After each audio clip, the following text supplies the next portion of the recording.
See, when man was created a strange species. There were many species in the realm of God. If you study the Bible, before man came, the spirit civilization was already on. The spirit realm was already a full-blown civilization with dominions, with principalities, with powers, with archangels. All kinds of spirits are already there. They were created before the foundations of the world because God needed them to run his errands.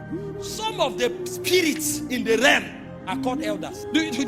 Now, if you are in a realm where there's no time, what is the qualification for eldership? That means being an elder is beyond age. There's something they handle with God that gives them relevance in the heaven. And in the realm where God sits on thrones, those spirits also sit on thrones. Does it not suggest to you that there are creatures in the spirit realm that have graduated into heights of glory? So the spirit realm was there for aeons before God created man. And some of the gleanings that we have from scripture suggest that one of the reasons God created man was because the first governor of the earth was Satan, and that he rebelled against God, and so earth was judged. Because Genesis 1 verse 1 is the only story of creation. Genesis 1 verse 2 to 31 is not the story of creation.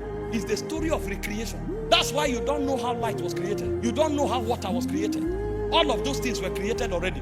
In Genesis 1 verse 2 to 31, God was recreating the earth. So he didn't create water, he didn't create light. He just called them to readjust themselves.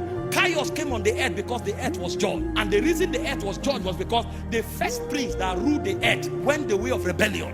And so both him and his constituency was judged. Because every time God judges a prince, he judges the realm that the prince governs. That's why even this earth, this fallen man who has been judged on the cross in the person of Jesus, this earth will not be modified. God does not repair the old creation.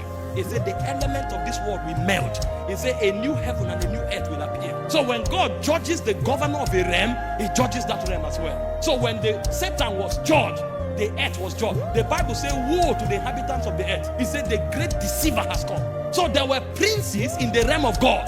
But when those who governed the earth fell, God needed a new governor. That was when God started the project of man, for man to be his governor on the earth realm, so that man will represent his agenda in the visible creation, controlling the forces of the air, the waters, and the land. And for him to be able to do that, God gave him 3 lives. Man is the only species that has 3 lives working in him at the same time. That's why when flesh dies and you say death, the spirits laugh at you. They're asking you which one died, because you have 3 lives.